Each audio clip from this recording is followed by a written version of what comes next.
we should. Okay, what is going on there? I think maybe it's trying to start up. Let's see if it's starting up. It's flashing, and it says cannot connect to the Facebook page. So we're possibly live on YouTube. Possibly live on YouTube. YouTube people, tell us if you can see us. Let me go here and circle. Do this. Oh, God, why is everything so effing difficult? Let's go here and do this. Preview broadcast. Okay, good. Let's go. Oh, God. Shit. Gotta do this. It's happening already. Okay. All right, well, something says it's live right now. Yeah, sorry. What's live? Are we all live on? We're not live on Facebook yet because this damn thing never carries over. So let's go here. Let's stop. And now if I go to Facebook, it is fetching video, and it looks like we're about to be live on Facebook.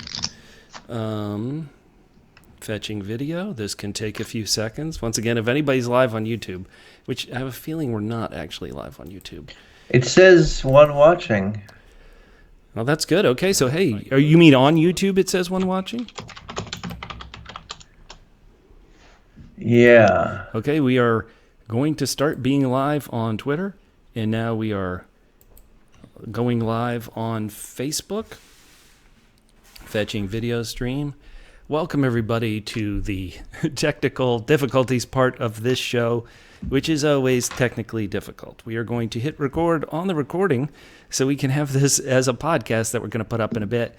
I believe, call me crazy. Call me crazy. I believe we're at least live on Twitter and YouTube and Facebook. I think, who knows? It's everything's so difficult here when you don't know what you're doing like we don't.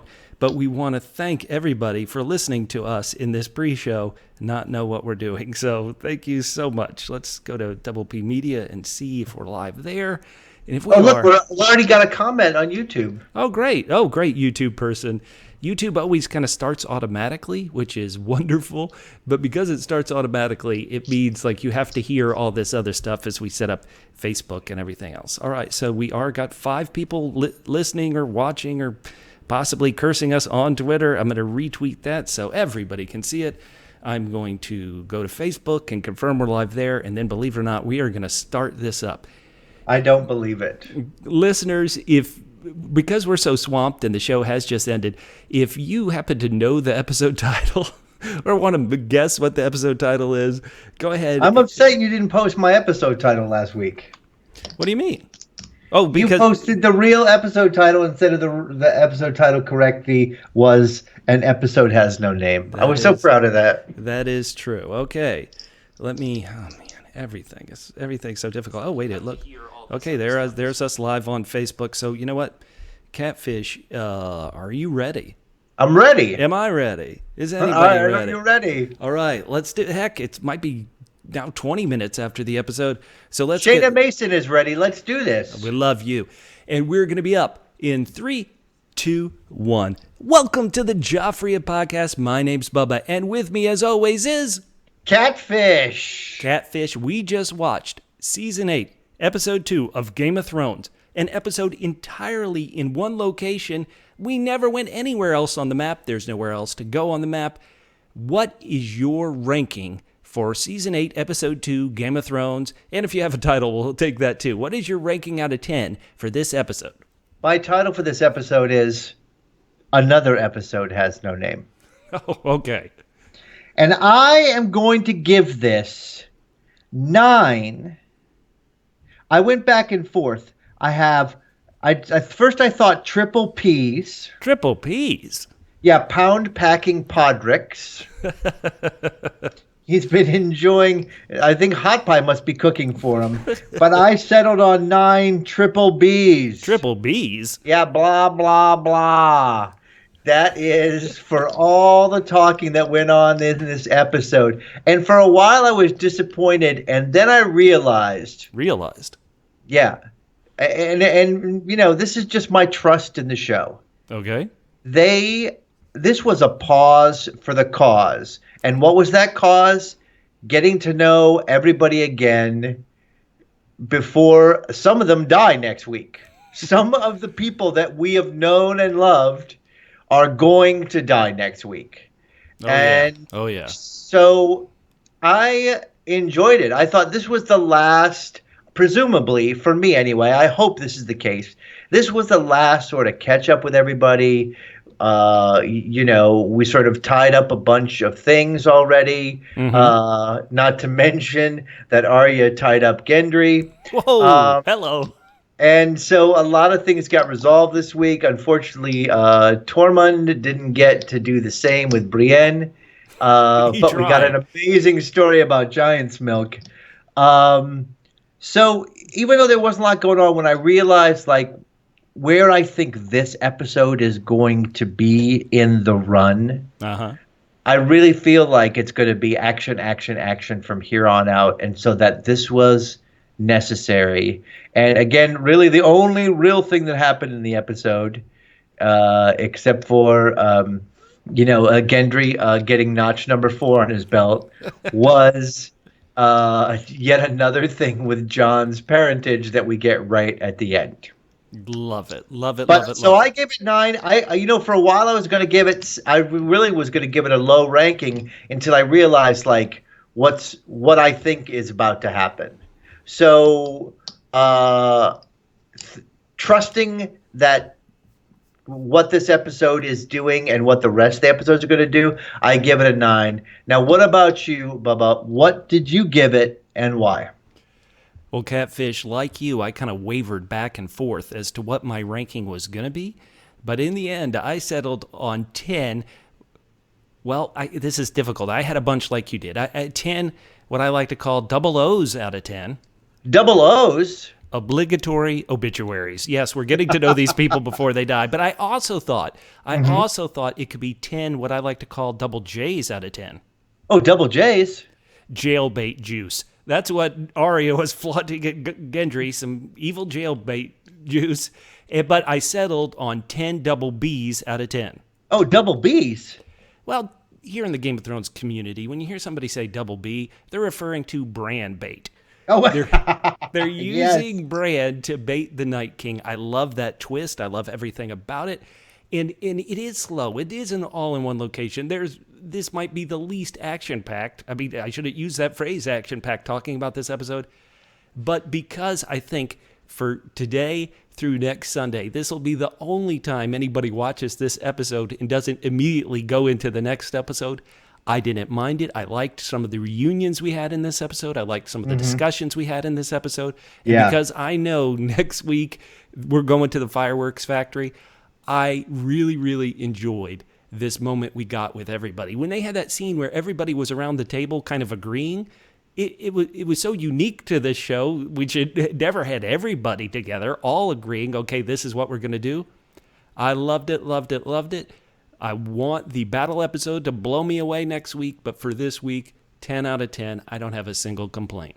Wow, that is great. 10 double Fs. Double Fs? Yeah, firework factories. That's next week's. Yeah, spoiler alert. All right, next week's. Love it. Okay, well, Hold on, Catfish. I've got to interrupt and say, because it's season 8, because so many people started Game of Thrones who had never been watching a part of the fandom until the run-up to this show, I want to say up front, we are the Joffrey of podcast, named after the greatest fictional, real-life person in the world, His Grace King Joffrey Baratheon. First of his name, first in your hearts. And we want everybody to be on this journey with us. We've been doing this podcast for years and years and years. Last week's podcast was downloaded in over 92 countries, meaning 93. We're going to be attending Con of Thrones this year, aren't we, Catfish? Oh, yeah, we are going to Con of Thrones. I completely forgot about that. Yes, it's easy to forget when the Night King is coming. And we do these reaction shows right after the episode airs. So if you download this later this week, the week of in April of 2019, or you download this years from now, know that we don't, because it's an instant reaction, sometimes people find things out later. And you may listen to this podcast and say, well, boy, why were they talking about that? We're talking about it because we didn't know any better. Reach out to us on our Twitter and Instagram pages. That's at PHQ, the word double, the letter P, and then the letters HQ for headquarters. We're also on Facebook.com/PHQ and YouTube. Well, the URL is messed up. Just go to YouTube, search for the Joffrey Podcast, search for PHQ. We love you guys. The way you go. Well, no. I'm sorry. This is a jump in the middle of the pub, but I just wanted to kind of, even though we're reacting quickly, of course, we are a couple of double S's. Double S's? Yes, Sir Sharps. Okay. Because last week I conjectured that we would find out that the crossbow given to Bran was the same one that killed Tywin Lannister. And I read somewhere that was the case. Yeah, we know it. We're double E's. Double E's. Educated experts. Yeah. And experts is in quotes. Listeners, we have been reaching out to the people we like to call double L's. Double L's. Loyal listeners, people who've been on this podcast train for a bit. And we've been saying if you tweet out with the hashtag Joffrey Podcast, or you tweet at us, you Instagram at us, you leave a comment on the YouTube page or Facebook page, you're going to be part of a group we like to call the Season 8 Survivors. Everybody's wondering which of our characters are going to survive Season 8.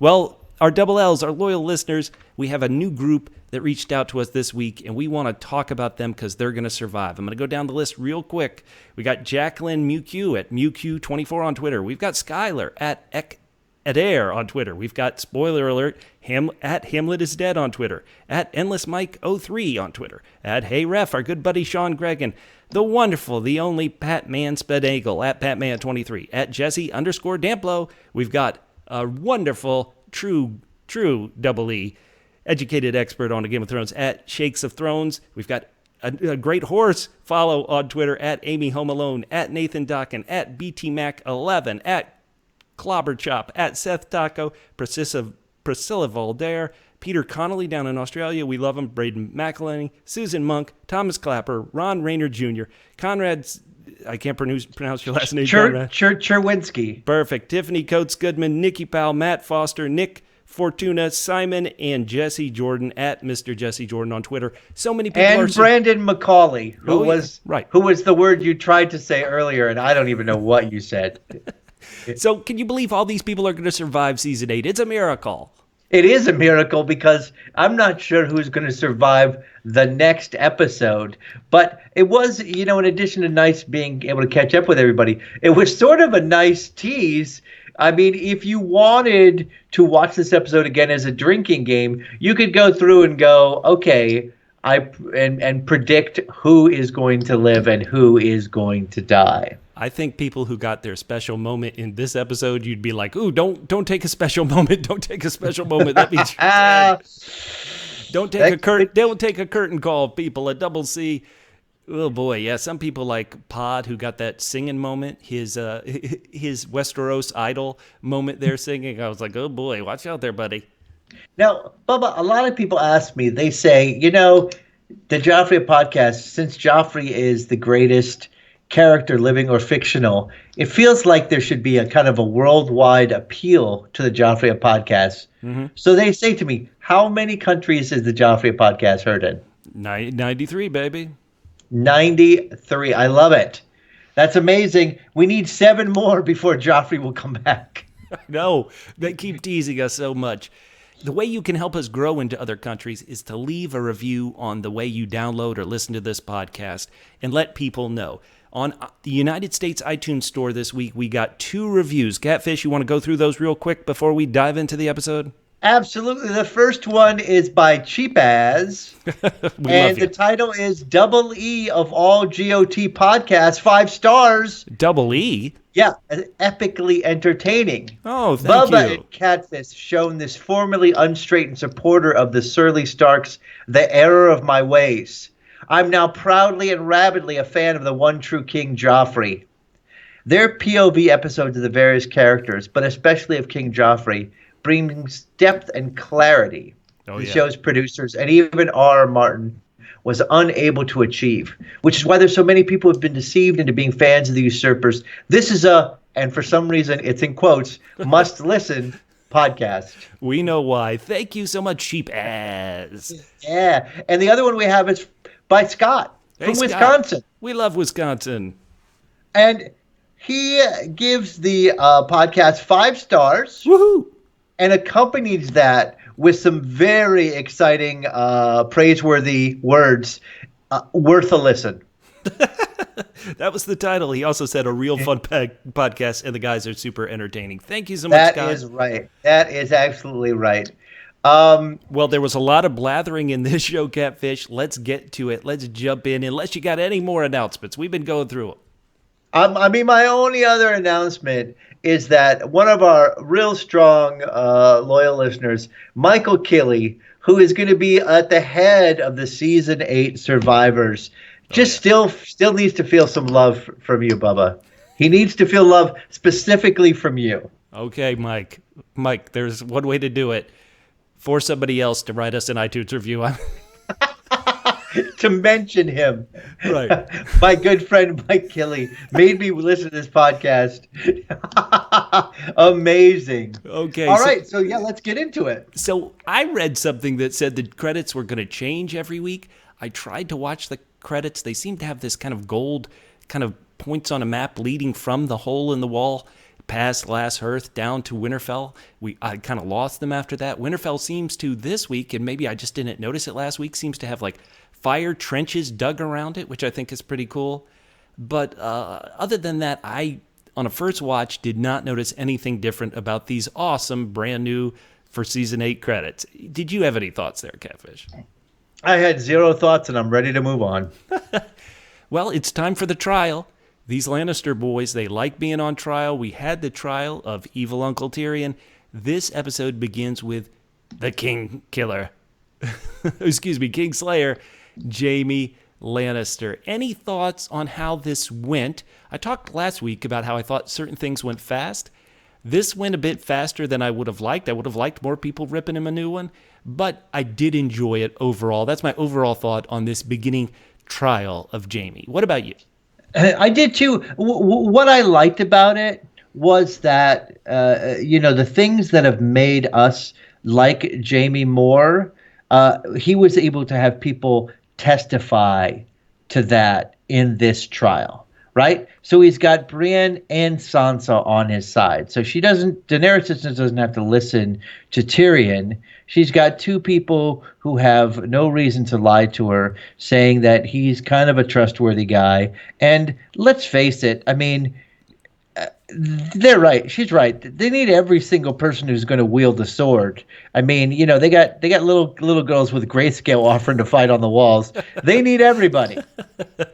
They do need everybody, but this is still, let's get to it. I like to think I can move past things, but if you kill my dad, that's a hard sell. I'll say the one thing I missed in this trial was Arya pointing out that Jaime killed Jory which was back in season 1, episode 5, where he stabbed Jory through the eye, or when Sansa pointed out, hey, you did things against my family, and he said we were at war. And I'm kind of like, when you stab Ned through the leg, I'm not sure you were actually at war then.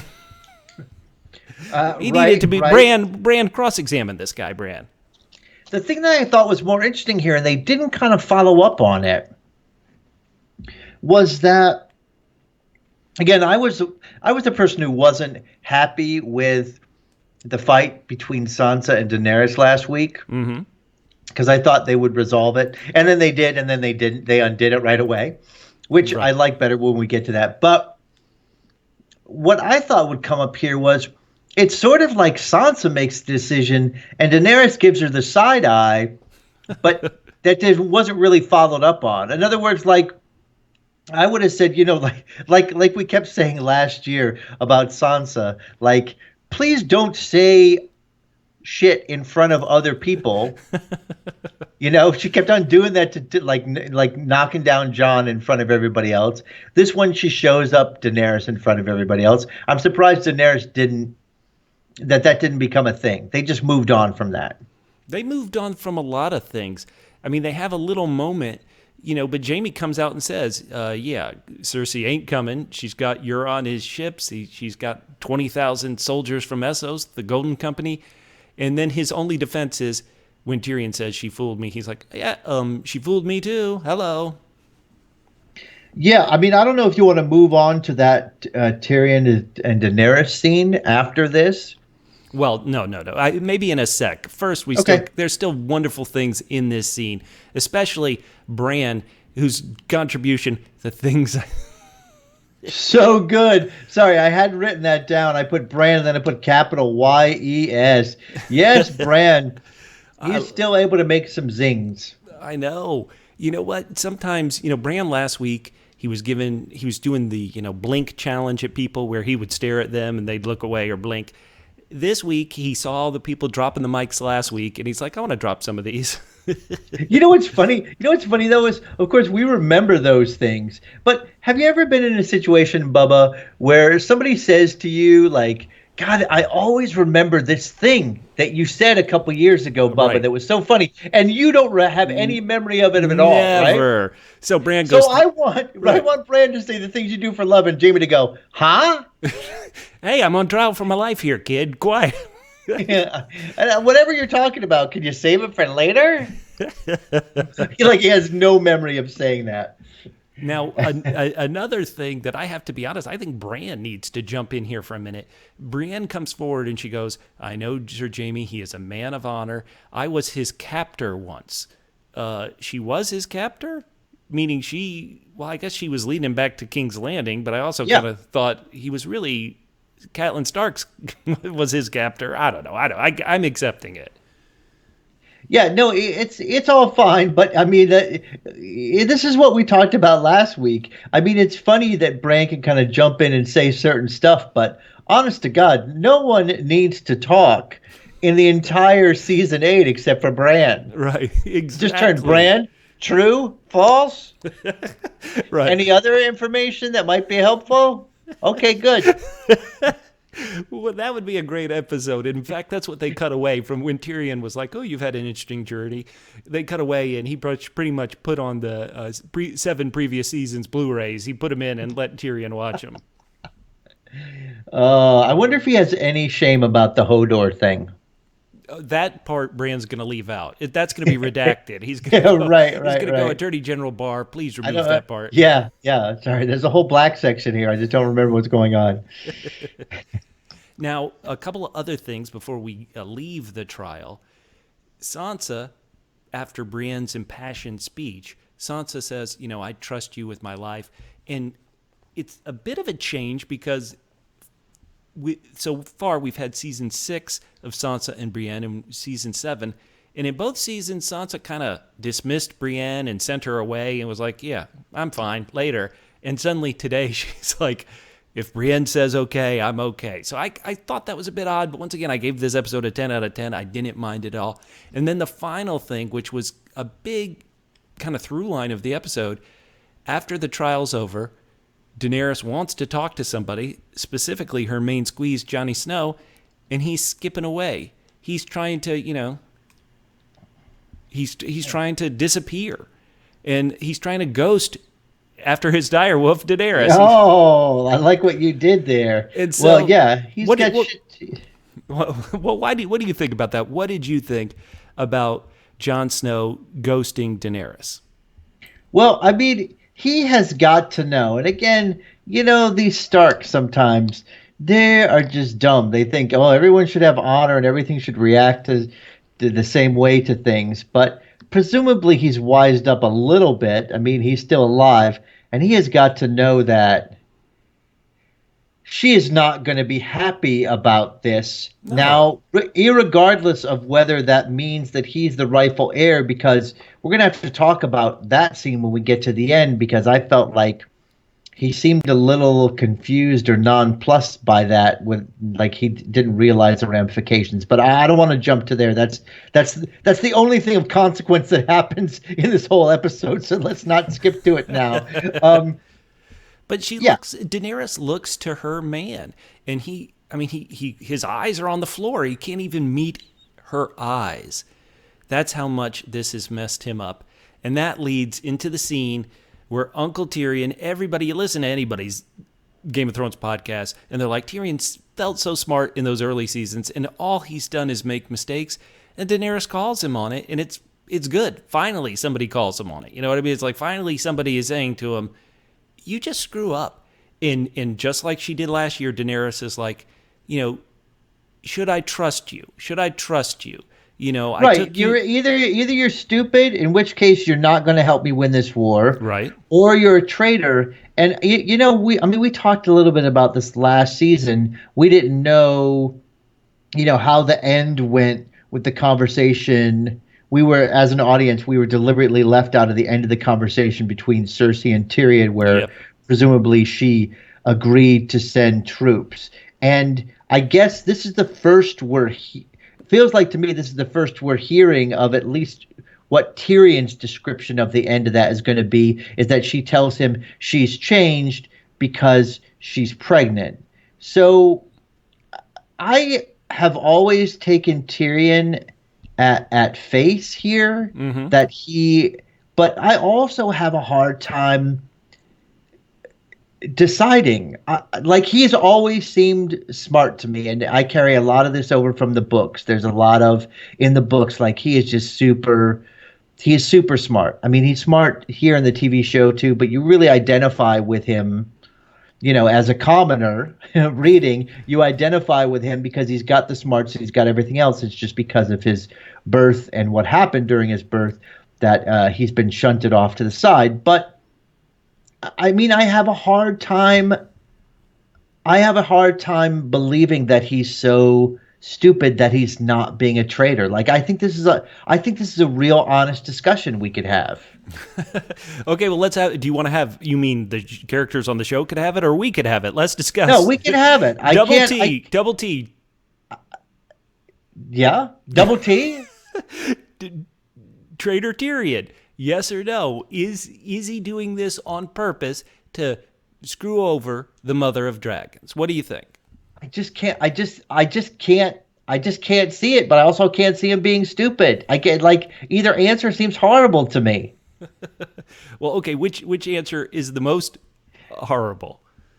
The most disappointing answer would be that he's this stupid, and so I think the best answer for the show is that he's a traitor. But that doesn't make any sense to me. I'm completely bereft here.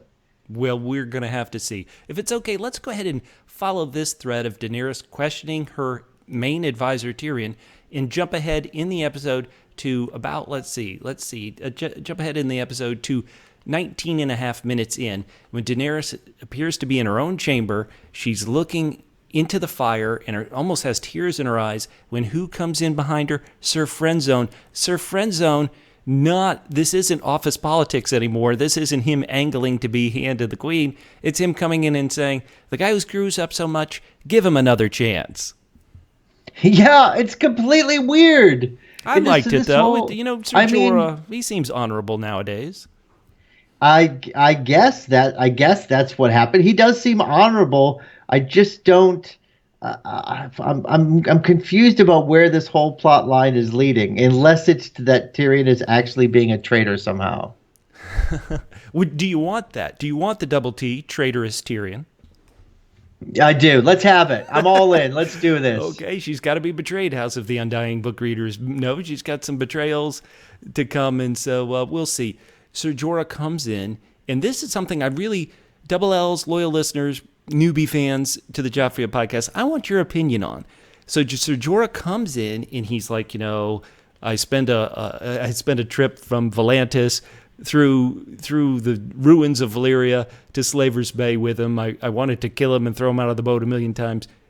P.S. Keep him in his job. Not the greatest endorsement.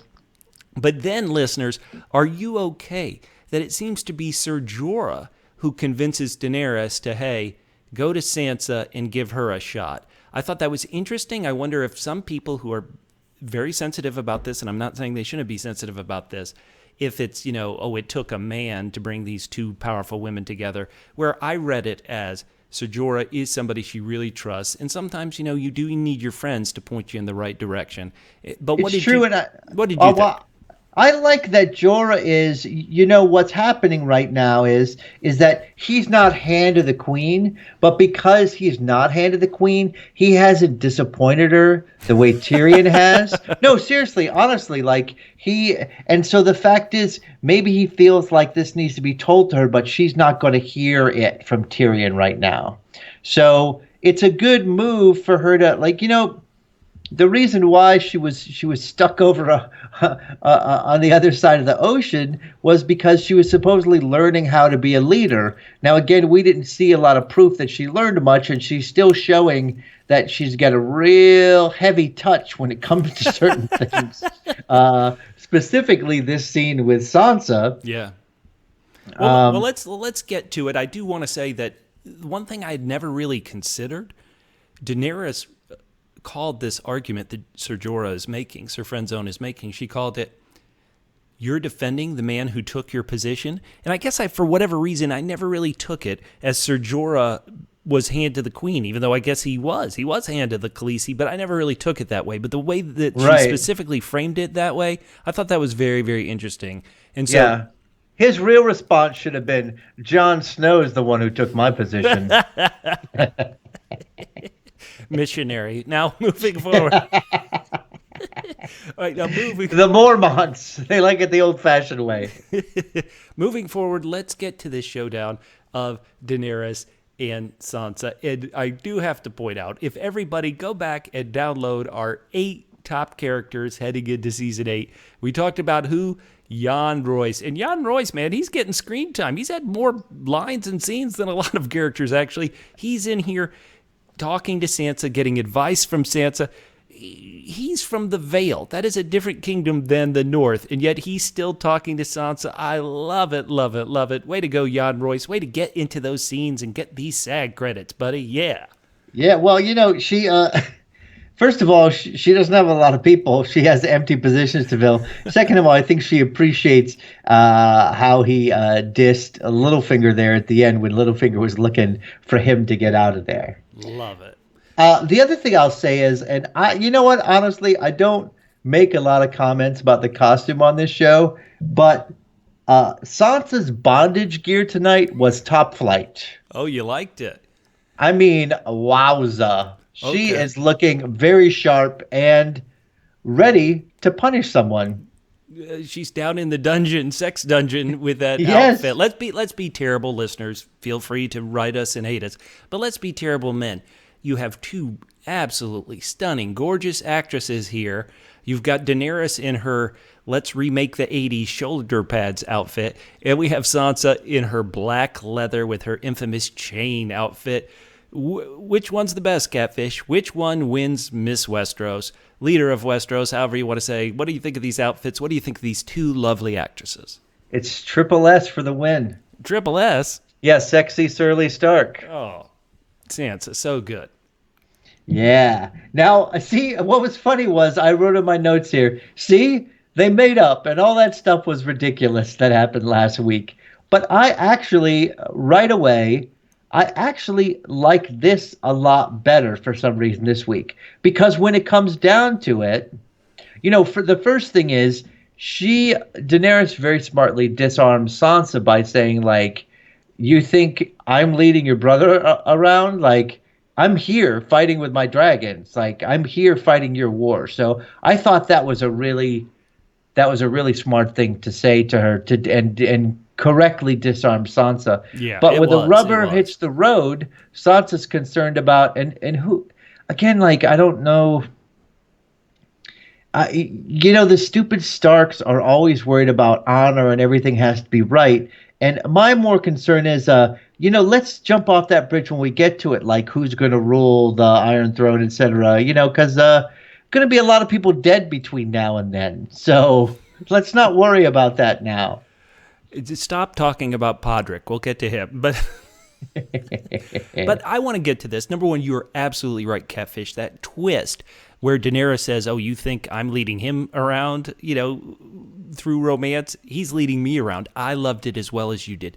But people in this episode, not just Sansa, keep talking about things that are going to happen after, quote unquote, after the Night King. Bran's the only one who's like, you sure there's an after the Night King? Good work, Three-Eyed Raven Bran. We love you.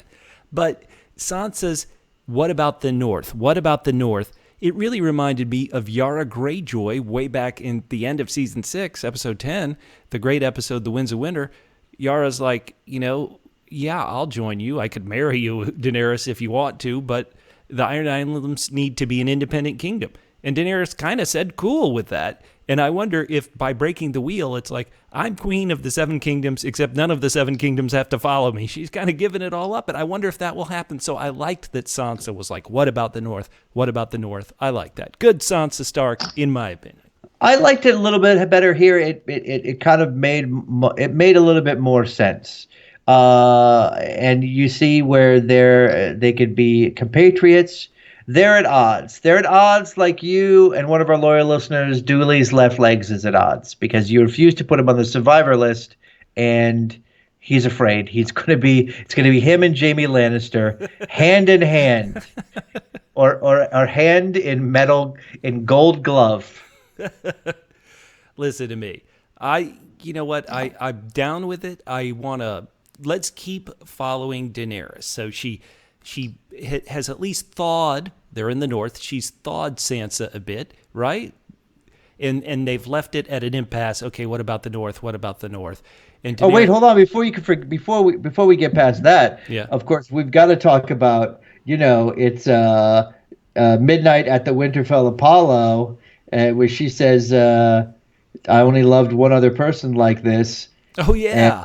And Sansa says who? And she says, someone taller. Hello, Burn. And what was great is Catfish in the Blu-ray version of this, they're going to let the scene go on because it was actually what they filmed was much longer.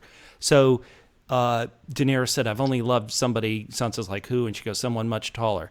And then Sansa's like, Bran? And Daenerys says, no. She goes, Sir Davos? No. Theon? No. Jaime? No. Grey Worm? No. Ser Jorah? No. Varys? No. And she went through the entire cast. Like the long extended episode is like, is it possibly Brienne? No. Like literally she went through everybody in the cast who's taller, including Jan Royce. And then they were like, well, we got to cut this from time. Let's just cut it right there. Oh, yeah.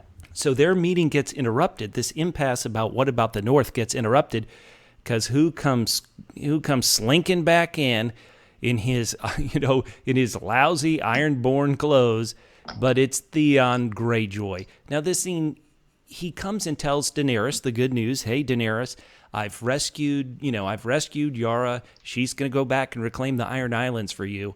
What? Daenerys should be like, what? Who cares about those rock islands? We need people here. But she doesn't. And then in this scene, there seems to be a real moment of warmth between Sansa and Theon. And my buddy Jack, who I was watching the episode with here, Jack was like, why is she so warm to Theon? And I had to go, remember, Jack, Theon kind of helped her escape from Ramsay and Winterfell. And so at the end of this episode, Sansa is sharing a moment alone with Theon. Is there any chance that when we're like, who's Sansa going to end up with? She always wanted a handsome prince. Is she going to end up with the Prince of the Iron Islands, Theon Greyjoy? Maybe I'm going crazy. What do you think? I mean, if so, Grey Worm is going to have to get him some pointers. You know what I thought of here? I know that in previous seasons, people have been upset of using basically the abuse of things that Sansa has gone through to give Theon a redemption arc. I know a lot of people are unhappy with Theon's redemption arc. Again, they think it's at the expense of Sansa and what she's gone through. In other words, like let's show us how we see how good Theon is because he's helping her out. But why don't we care about her? She's the one going through all this.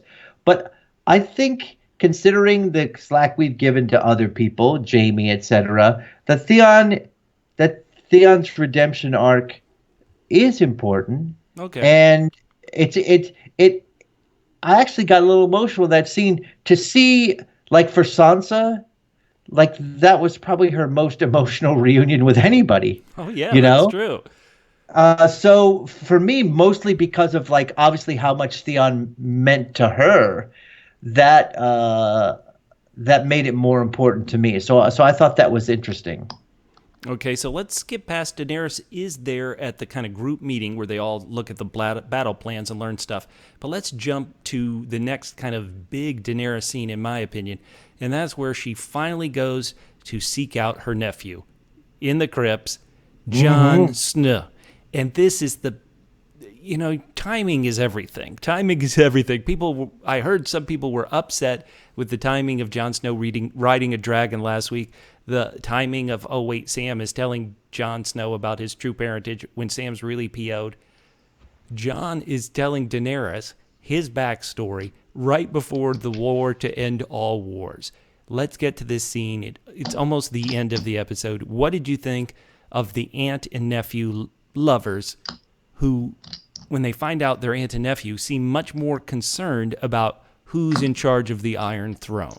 What did you think about it? Neither of them have brought up, hey, you're my aunt, you're my nephew. Instead, it's always about, hey, wait, that would make you the last remaining male heir of House Targaryen, and you'd have the claim. I think it's slightly odd, and I thought the timing of it, I knew it would be interrupted by the arrival of the Night King. Thanks a lot, Night King. But I did like the scene. Once again, this is 10 out of 10 for me, so I can't complain. What did you think about it, Catfish? What did you think about our crypt scene for this week? I mean, the first thing that it shows me is that if you're good looking, no matter how bad What do you are mean with women, if? What do you mean if? I'm talking about Jon Snow, Bubba. Oh, okay, thanks. If you're good looking, you look good in a beard and 30 pounds of fur. Yeah. Even if you're absolutely horrible with women and don't know what to say to them and when to say it to them, you are still going to get the ladies because he is horrible. His sense of timing is horrible. I had mentioned this earlier. He seemed a little confused by her focus on what it meant for the succession. Yeah. When you would think that he might have thought about that. Right. I was waiting. I expected when she said, you would be the last male heir of House Targaryen, I was expecting him to say, I don't want the crown. To say, to verbalize that. Because as an audience member, I don't think he really wants it or cares about it. But he didn't What if say he said, let me pitch an alternate line. Here, go ahead. Give me the shorthand. If that's true, that would make you the last male heir of House Targaryen. No shit. Did you just also drop the mic? Is that what I heard?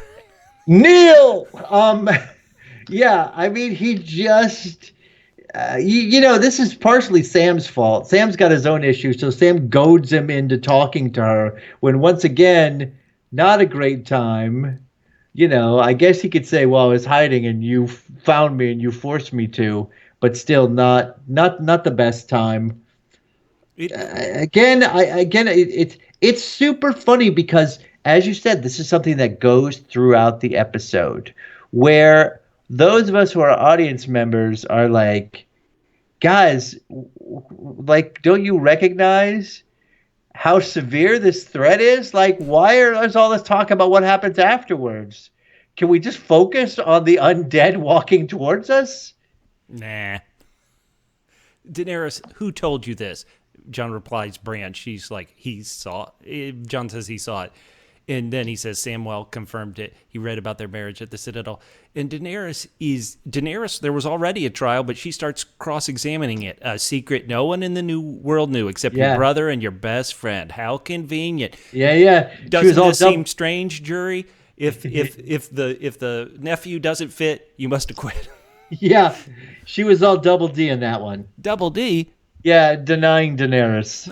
Oh, poor Daenerys. And it's just the worst possible time, Jon Snow. You're so honest about everything. It's driving all of us crazy. But I also did enjoy it. I also did love that, here, let's throw another thing on. Maybe while they're fighting the Night King, Daenerys gets an idea of, well, if Jon falls...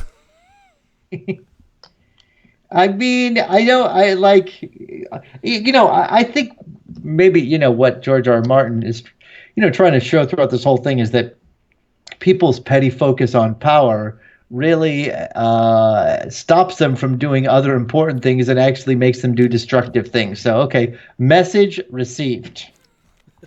Yeah, message beaten into our brains. So that's it for Daenerys this episode. Let's go ahead and follow Jon. So Jon, he sulks out of the meeting. He's not happy at all. And the next time we really focus on him, and I'm going to skip some things, but we had a reunion of everybody, and I thought it was so telling. He hugs Ed from the Night's Watch. He's like, "Hey, I missed you." He sees Tormund, and he gives him was that not funny? He's going to hug Ed, and Tormund tackles him because he got a double T, a Tormund tackle. He's like, "You're prettier than my daughters." Hug, hug, hug, hug. Loved it. But then he only shook hands. He didn't hug Beric. These two guys are both back from the dead. They have a lot in common, but they're not going to hug it out. What's going on there? I don't know. That's just Tormund. It's just Tormund. Tormund's got a lot of love. He's like one of those guys that come into a room and everybody lights up because they have such an infectious personality. Tormund was great this episode. We're going to cover him a lot in a bit, but once again, let's just kind of follow Jon Snow for a bit here. And okay, so we don't want to talk about Tormund keeping his eyes on the prize during that meeting? No, right. He hugs Jon Snow, but his first words are really, "Is the big woman here? Is she here?" Loved it. Oh, so good. But we'll get to Tormund in a bit because his stand-up routine, his monologues were really, I loved it. But the reason why I want to focus on this Night's Watch reunion is, for some reason, I got really touched about it. They're like, hey, we all came together, even though, admittedly, Ed didn't show up until the second episode, and it was great. We had Ghost sighting. Ghost actually appeared in the episode for the first time since season 6. I think probably most people were happiest just to see Ghost. Even though Ghost clearly did not give a crap what was happening in that scene. He's just standing up there. Anything happening? Anybody? But I really love these black brothers coming together. I actually had a real great laugh at some of Ed's cracks about Sam. He's killed a White Walker. He's doing these double L loving ladies. We're doomed. It's the end of the world. Well, once again, this proves that Samwell is a stand-in for George R. R. Martin. Right, because it's like, yeah, you're the best, buddy. Yeah, exactly. Ed must have spent some time with Stannis at Castle Black, because when Sam is like, "I killed some Thens," and Ed corrected him and made it singular. "You meant Then."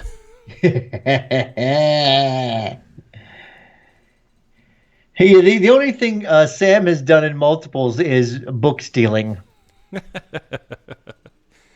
He saved one woman, one baby, killed one White Walker, and one sword. He stole one sword. Exactly. Exactly. And so, anything else about Jon Snow? I guess he really doesn't do anything else in the episode besides the Daenerys scene. So is there a character or group of characters you want to follow next, Catfish? Do you want to get to Arya getting stone cold busy with Gendry? House Baratheon and House Stark getting together? Where do you want to go next? Let's do it. Let's do the House Stark, House Baratheon get together. So this episode, for everybody who wants to, feel what it's like, if you listen to this in a year or two, what it's like to watch these episodes.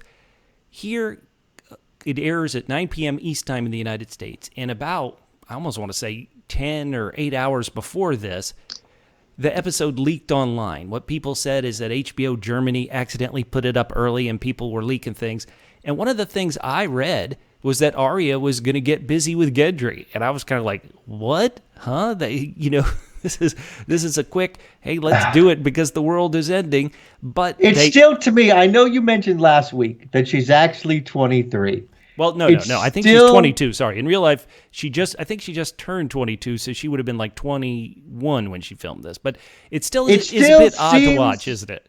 It still seems dirty. It seems like she's so small. It's literally like a child hit on Gendry and he was like, all right, let's go. So I'm sorry, I shouldn't be creeped out by that, but I am. Well, we've known her. Like, if we had just met this actress now, or this character now, where she is a young lady, and you could see, I'm not sure she really looks 21 so much, but she does. She looks older. Let's put it that way.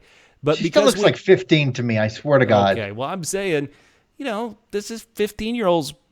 If the world's about to end, well, give them some. I don't know. Maybe I'll just shut up. I don't know. How about this? Do you like the chemistry between the two? That she was checking him out earlier when she went to the workshop, and he's sweating there and making her stuff. She was giving him she was giving him the female gaze.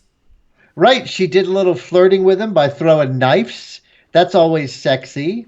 I mean, you know what it is? Because he knew her as we knew her, where she looked like an 8-year-old girl. So she's got to do something to get his attention to show, number one, make me this weapon. And number two, like, I am woman, hear me roar. So that was a good scene for that because, of course, as audience members, we make certain assumptions. So because we've known for so long that Arya is a badass, I forget that Gendry doesn't know that she's a badass. Right. So actually, that's a great point. Scene. That's a great point. Yeah, it was for him to see it. Yeah, for him to see, like, okay, she is a badass. And even though the scene was short, that was enough to see she was a badass. I also like the idea that I'm sure has come to other people, but didn't come to me until tonight. What do you mean? What idea? How about her wearing the face of a White Walker? Oh, yeah, because she wants to know what they look like, right? She's like, what do they look like? Yeah, she's asking him all these like questions, right? She wants to, I mean, you got to do it all. How many faceless men have worn the face of a White Walker? She wants to be on the vanguard. What if she had put on a White Walker face right when Gendry woke up the next morning? Wow. And she's like, I'm sorry, I just haven't done my hair yet. Call me crazy. Yep. I think they actually did have some chemistry, but just because when she did, when she was claiming her man later in the episode and taking off her clothes, I kind of almost wanted to look away. I was like, and I did. For everybody listening, I did look away because it's like, are they really gonna? Well, I guess it's weird. I felt prurient. I'm like, I don't want to see her butt or boobs. Like, I think of her as like a little girl. No. Right when she starts stripping off, I thought, oh yeah, this episode had something like BN. It's rated here in the United States, brief nudity, violence, this, and I thought, oh no, Arya. I thought it'd be Gendry. I'd be like, yeah, Gendry, that's fine. You're of age. But I was still hoping the scene before she gets busy with Gendry, she goes out and she has a little discussion with the Hound. Yeah. With the Hound, and from last week, I was standing the Hound in her. I feel like they are too in their temperament. They are more soulmates than her and Gendry. Well, okay. Let's go philosophical. That would be very bizarre, though. Really, let's go Gendry philosophical. Bothers me. Let's go philosophical. It's the end of the world. You're gonna be with somebody. Do you want to be with somebody who you kind of relate to philosophically, or do you want to be with the hot armorer who you've been lusting after for a long time? I mean, I always knew that in the end of the world situation where someone's looking for a little bit of love, that I wouldn't be getting any knocks on my door. So I understood. What do you mean? You leave the door closed to open the door.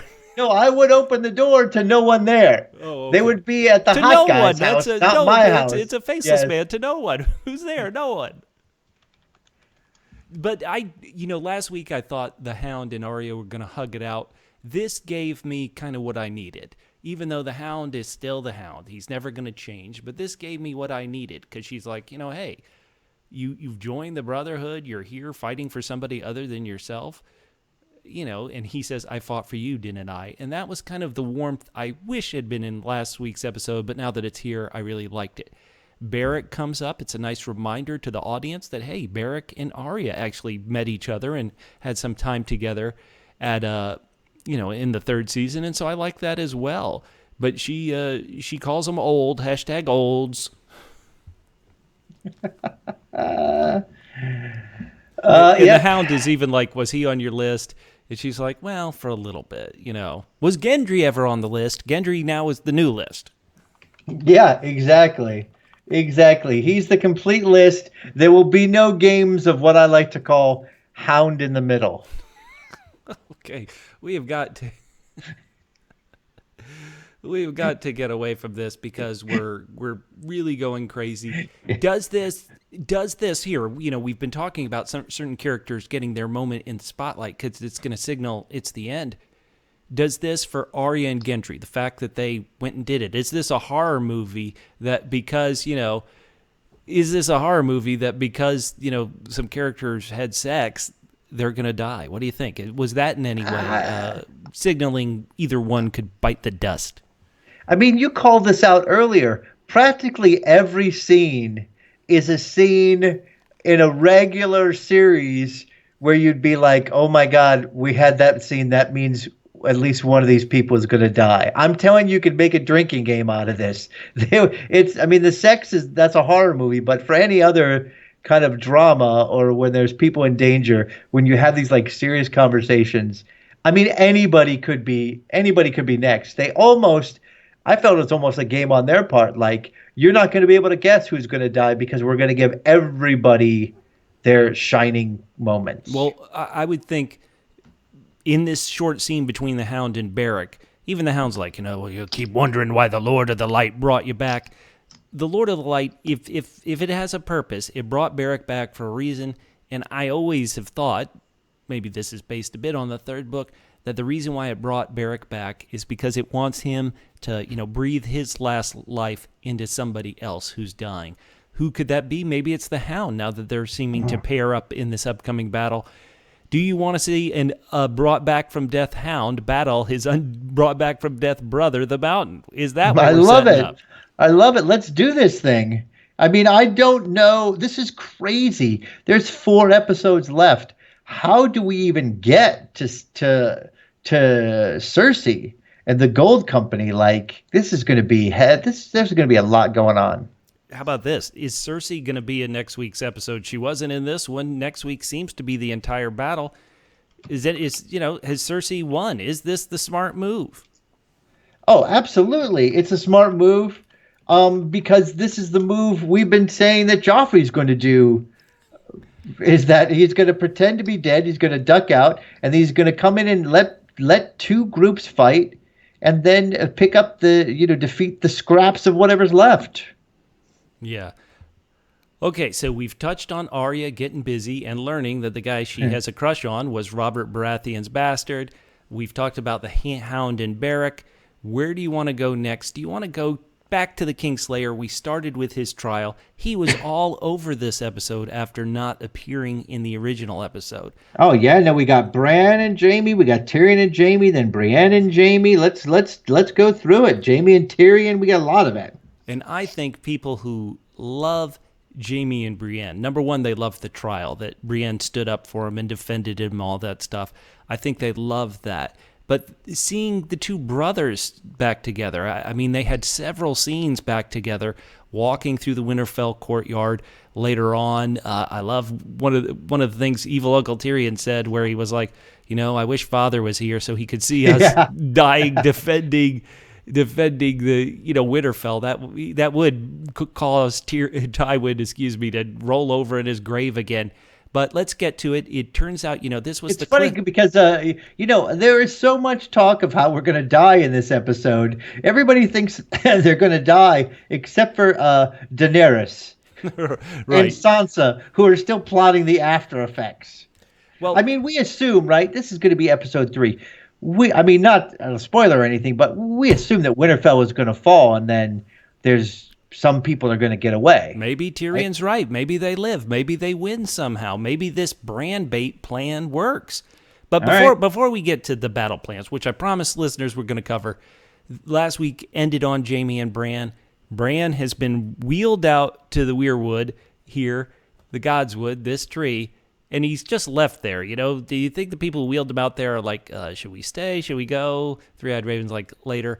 And so... Oh, no, they're like, you for sure. They're looking. They're like, can we go? And he says something weird and obtuse, and they're like, let's get out of here. This guy's creepy. No, they say, should we go? And he'd go, are you going to go back and diddle yourself like you did a couple of days ago? Oh, sorry, Bran. Don't tell me anymore. So Jaime comes out there, And I think so many of us, after last week's cliffhanger, we wanted to see this scene. Jaime's first question to Bran is, why didn't you tell anybody? Now, of course, Catelyn Stark knew this. Catelyn Stark knew this from the 10th episode, the final episode of season 1. Jaime told her he threw Bran out the window. Did she not tell anybody? Or is everyone she told that Jaime threw Bran out the window now dead? I think that's probably the case. And I don't think, do you think, let's say Sansa knew that her now creepy brother was thrown out the window by Jaime. Do you think she would have been cool with the rest of it? I don't think so. No, not at all. What's interesting is that, Jaime's trying to say, I'm sorry. And Bran correctly says, you weren't really sorry then. You're sorry now. You weren't sorry then. I loved that point. I've always loved Bran, but this year we're getting peak Bran. Love it. Or maybe peak Three-Eyed Raven. He makes an interesting point, 2 interesting points. He says it's if you're dead, you can't help us.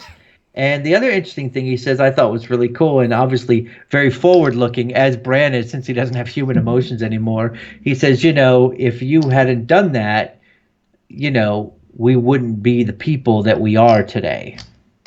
Yeah, paralyze me. I'm not gonna be philosophical about it. Maybe I would. Who knows? This is so many years later. But Bran also leaves this scene, Bran leaves this scene saying, well, what if there is no tomorrow? And Bran's the only one, and he has the future vision. Everybody else is making plans after the battle. He's the one who's like, how do you know there is an afterwards? Oh, loved it, loved it, loved it. Ooh.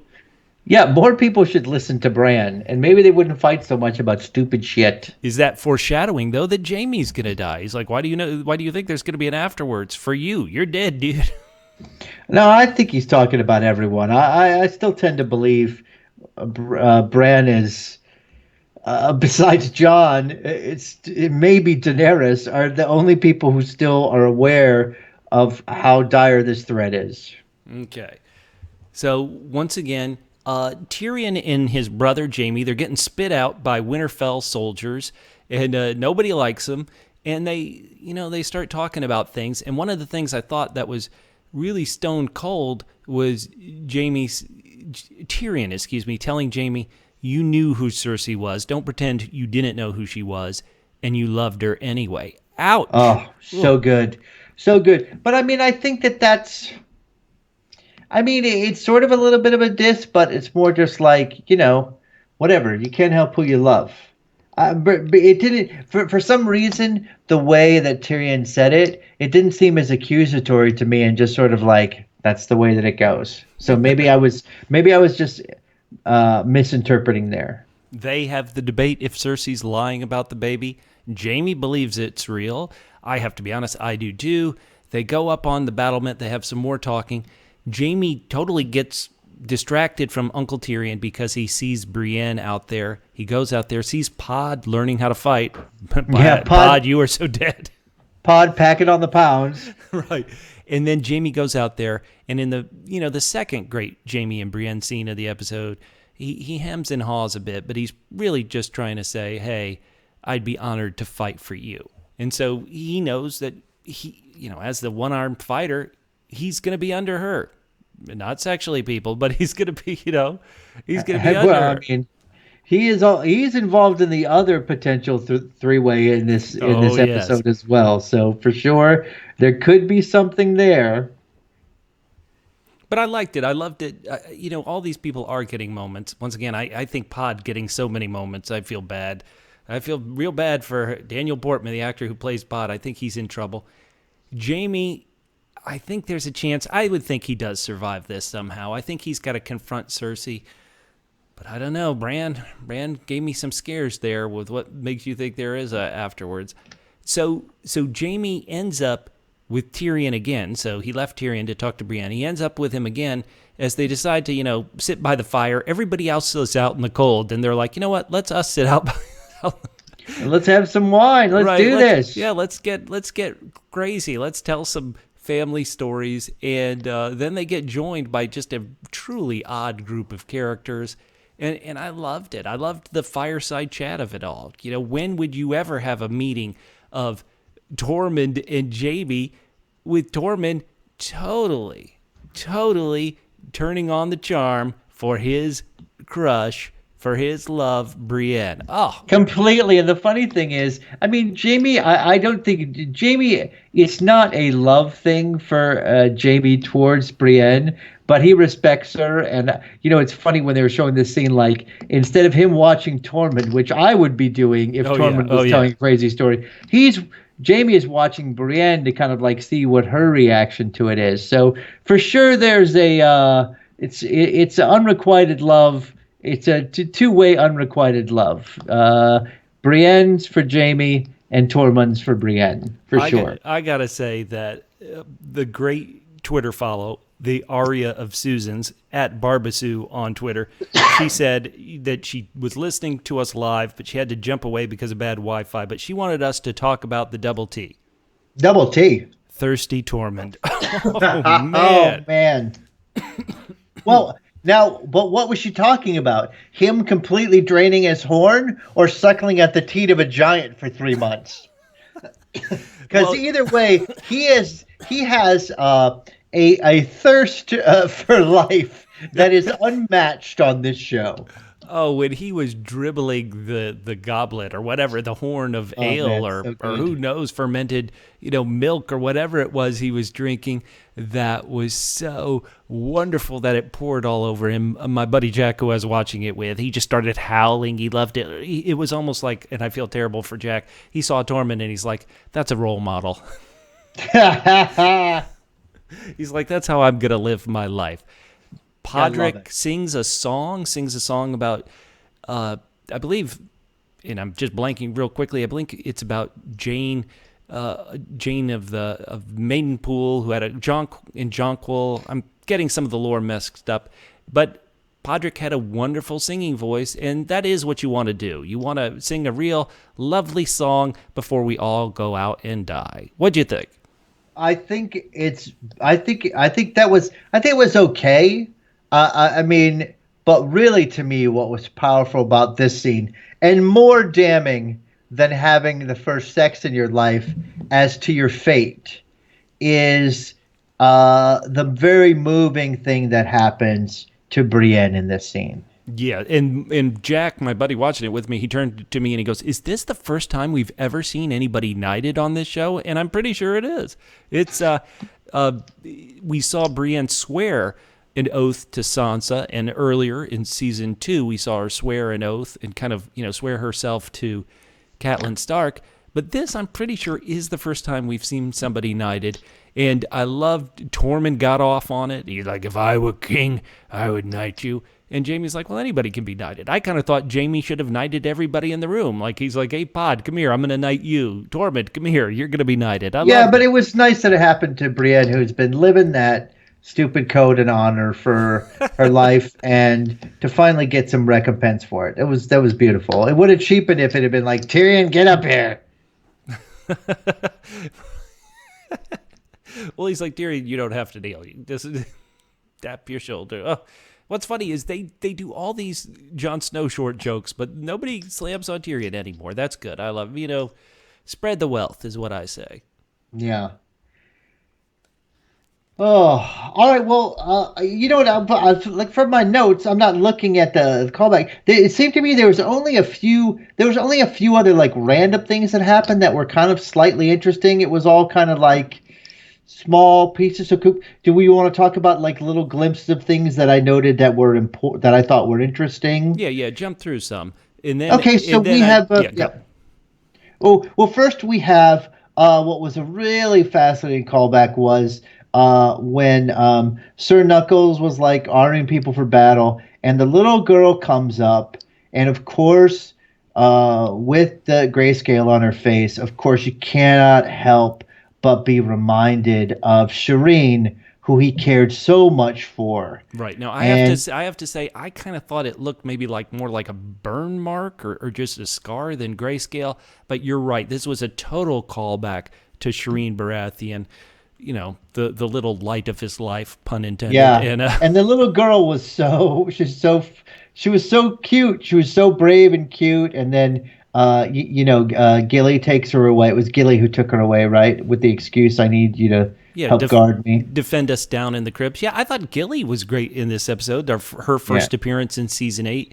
And the fact that she was, like I said, she was being a leader. The first time we saw Gilly, she was kind of pointing people to where the crypts were. I really, really liked that. What was another scene you liked? Well, I also noticed, there's kind of a stereotype that's not necessarily true because racism exists everywhere in the United States.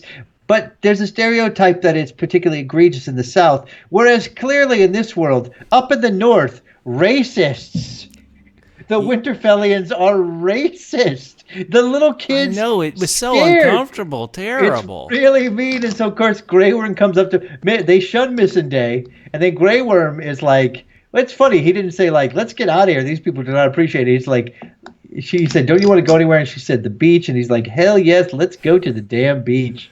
Yeah, I completely agree. And spoiler alert, if you've heard me, I've been really down on Grey Worm's chances, but it was very touching. I've been tough on the romance. If you've been listening to Joffrey podcasts all these years, I've been really tough on the romance of like, why are we wasting any time on Grey Worm and Missandei? But this little scene really worked for me. I don't like them, feeling uncomfortable and having people, stare at them and kind of walk away in the North. And this was a really powerful scene for me. Once again, it might be a seed signaling that there's going to be some big heartbreak for one of them or possibly both of them. But I did get emotionally moved by the scene. I liked it a lot. Yeah, it was definitely sweet. And then the only other thing that I kind of wanted to talk about, you said you wanted to talk about it in a little bit of detail, was the Bran bait, because this is something that we didn't. I've never heard this before. This is completely new information that really the Night King wants. Who knew that he cared about the three-eyed raven? Right. Well, let's get to the start of it. The start of it is Jon kind of saying, it feels like if we can kill the Night King, we get to him, he's our best chance. And Jaime is thinking of the Night King like a typical commander. And he's like, well, wait a minute. If that means if we get to him, we win, then he won't bring himself out into the field. And of course, the double B Bran bait, he's like, no, guess what? He will. And then Bran has a bit of an info dump for all of us, including the viewers, of that, hey, the Night King has wanted to kill the three-eyed raven for a long time. He's got my mark, so he always knows where I am. This is really scary for Bran and for Theon, who's now going to defend Bran. But I thought it was great information. I loved it. Yeah, I didn't feel like, oh my God, this is out of nowhere. It made complete sense to me. I mean, it is a little bit of a help now that they can actually focus the Night King's attacks. But I mean, we could talk about the plan more, but I don't see how anyone lives. I just don't see it. I just don't see it. Of course, I didn't think Tormund was going to make it away from the wall either, and somehow he survived. So, listen to me. You know that what if it's dragon glass, Valyrian steel, and of course giant's breast milk, which save you from the White Walker. Yes. Oh, Tormund, please don't kill Tormund. Mother Wyndham Wizard, my favorite. Oh, I loved it. Now, Bran says, he's the memories of the world. Is it possible everybody says Sam's going to write the stories after? Sam wouldn't have the knowledge of, what's going on with Daenerys, what's going on with Cersei. The only one who would have the knowledge is Bran, who'd be able to tell him. But Bran, boy, I would not want to be bait for the Night King. Oh, this is terrible. And so the plan is next week, he's going to be out by the weirwood tree by himself and Theon. Ooh, not good. No, not where I would want to be. I would say, where is the furthest geographic location? Right. If he's after you, Bran, why don't we put you on a dragon and send you really far north? Yeah, right. Away from civilization, and then he'll chase you and we'll be fine. Makes complete sense to me. Like you don't care, right, Bran? Bran, you don't care about living or dying. Come on. Somebody says we'll hold them off as long as we can. And then Tyrion has his moment here where he's like, I'll be up on the wall with Sir Davos. And Daenerys reinforces her thought that, hey, Tyrion, your brains are worthwhile. They've made so many mistakes. We're due for something good. We're going to put you down in the crypts. Well, yeah, completely right. I mean, sadly, however, there are some people that you can't tell things to who shouldn't be in the fight. And that is, I'm very afraid for Triple L, little lady Lyanna. Oh man. Who says, "I am fighting and you can't stop me." Yikes. Man, oh man. I want Bran to survive. Everybody's getting scared. Lady Lyanna Mormont. That was a scene, I have to be honest. I was also waiting for Lyanna to meet with Ser Jorah, who, could have, if he hadn't been exiled, would have been the leader of her house. And yet here it is. Everybody's going to, in Tormund's words, die together. Oh. All right. Well, that sounds like fun. Tune in next week. Yay. Catfish, can this... the one thing about Battle of the Bastards, it kind of was set up for a while, but really the pre-battle stuff was all in that episode. The Battle of the Wall, it was set up for almost 2 years, it feels like. But once again, the pre-battle stuff really happened in that episode, Season 4, Episode 9, Watchers on the Wall. That set up that. The Battle of Hardhome we didn't have a setup for because it was supposed to be a surprise. The battle on the loot train last season we didn't have a setup for. This battle that's coming next week, it feels like we've had 2 episodes to set up. Can this battle next week, which is going to be a 90-minute battle, can it live up to the hype? Can it do it? What are your thoughts going in? You gave this episode 9 out of 10. That's really strong. Can next week's episode do it? Right, 82 minutes I see for next week's episode. I say yes, but obviously I think that, for anybody who was disappointed in this episode, as I was watching till again I realized what I think is going to happen.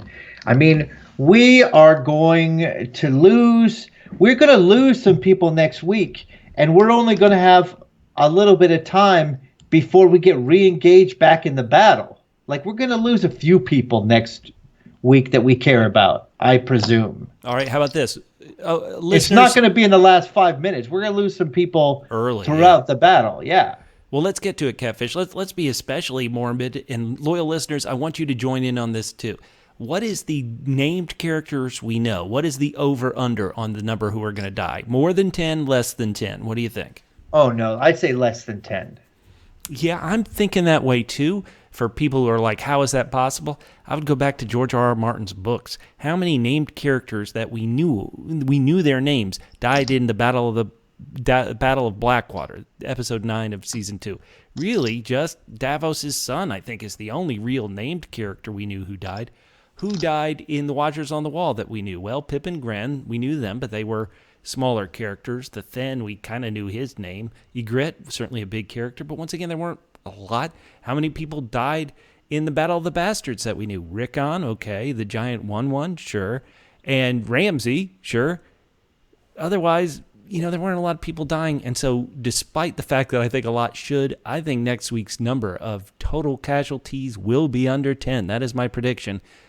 And you've already heard Podrick Bate. I think, boy, you're really, really in trouble, Podrick. I think Grey Worm, I love you, but, ooh, boy, really, really in trouble. I think little lady Lyanna. Oh, little lady. Trouble. Oh, yeah, terrible.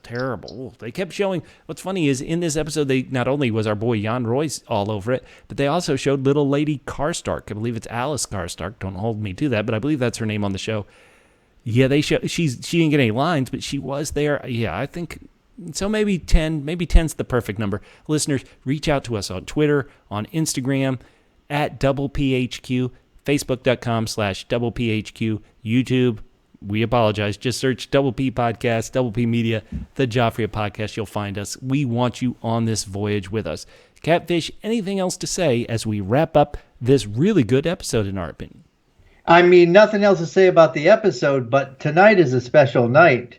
So a special night deserves a special Joffrey of the Week. If we're ready for that. Why don't you explain to our listeners what the Joffrey of the Week is?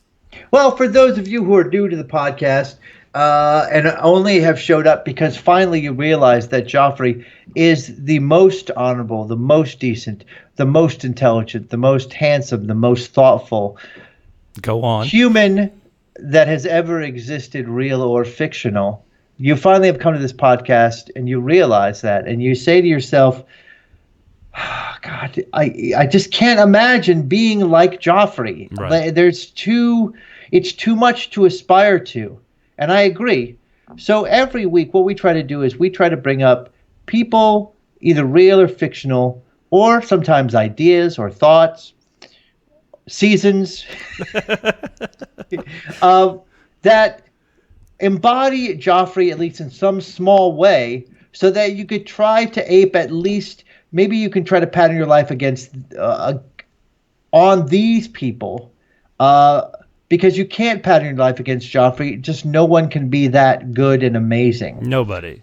So every week we try to come up with someone who's a little bit inspirational. And Bubba, this week I had someone come to me and say, how can you not do Donald Trump every week? And I've said to him, we did Donald Trump a bunch. Oh, yeah, boy. And then I think we almost made it the Donald Trump of the week. Donald Trump is the closest. He wants that honor. But we're not going to give it to him. He's the closest that there is, but we need to come up with different names every week. And so for this week, what did I say about Joffrey? Joffrey, as we all know, supposedly died. Faked his death. He's gonna come back again, and he's gonna make the world a better place. So my Joffrey of the week is Jesus Christ. Oh no, JC. You can't aspire to be Joffrey, but you can aspire to be Christ-like. That's easier. Hey, oh boy, that's nothing like being blasphemous on Easter. There, just like Joffrey rose from the dead. Okay, now I'm gonna go in. So listeners, you can also write us and tell us your Joffrey of the week. I'm gonna go a bit different based on something that I found really filling this week. If that's okay, Catfish. Please, go right ahead. My Joffrey on the week, some people, when they looked at Joffrey, they saw darkness. They saw a dark character. They saw a dark soul without seeing the inner light within, the inner white knight within, of course. This darkness. And so, to me, the best representation of His Grace Sir Joffrey are these Game of Thrones Oreo cookies. Because, yes, you can see the darkness, but you also need to see the light within. The thing that'll save us, the wonderful creamy center of His Grace King Joffrey, which was always there to kind of give us, sure, he had a bit of a crunch when he fell down at his wedding, but his inside was still beating full of cream. Right. And he's also good with milk. Right, he's great. He's a great treat. Watching Joffrey was a treat. These are wonderful treat cookies. The Game of Thrones Oreos. Not a sponsor of this show, but I bought 3 bags of the damn thing. My Joffrey of the week. Nothing better. Love it. All right. Well, I mean, yes, to definitely go with the Oreo cookies and not the body of Christ.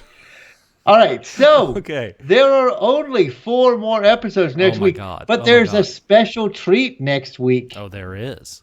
Yeah, Bubba, you will be back in town haunting your old digs, so we will do this in person, so we will interrupt each other less because you will stare at me meanly when I interrupt you. I can't see you when we Skype, so I will interrupt you less, and hopefully we will be able to go to a very special, for your consideration, Emmy event for Game of Thrones. If so, we will be doing the podcast a little bit later. Right. We want to thank everybody.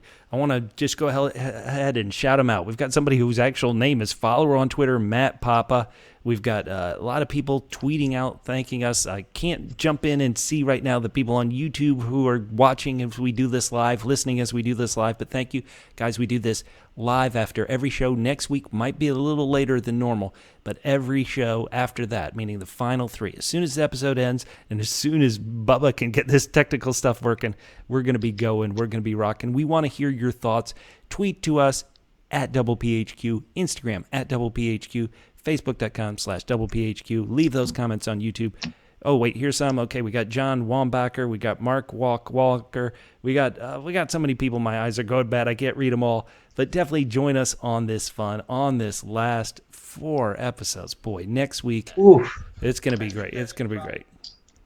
All right, excellent. Oh man, we got oh my God, we got so many comments on Facebook. I promise I'll reply to them as soon as this podcast is over. For everybody, my name's Bubba. You can find me on Twitter at FitandTrim. That's FITTENTRIM at FitandTrim on Twitter.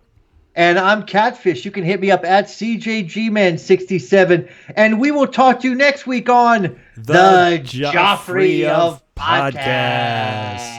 And you know what? I'm gonna keep going for a bit. I'm gonna read some of these. Hey, Corey is saying Jaime's dead next week. He had a lot to atone for. Mark totally agrees. Jaime's not long of this world until Arya uses his face to kill Cersei. Oh, good. We got Kara who's saying, I need to write a review for you guys. Love it. Thank you so much. We got Bobby Romero who said, F you. I guess his stream didn't work. We apologize for that. Everybody, thank you so much for listening to us. And once again, we'll see you next week.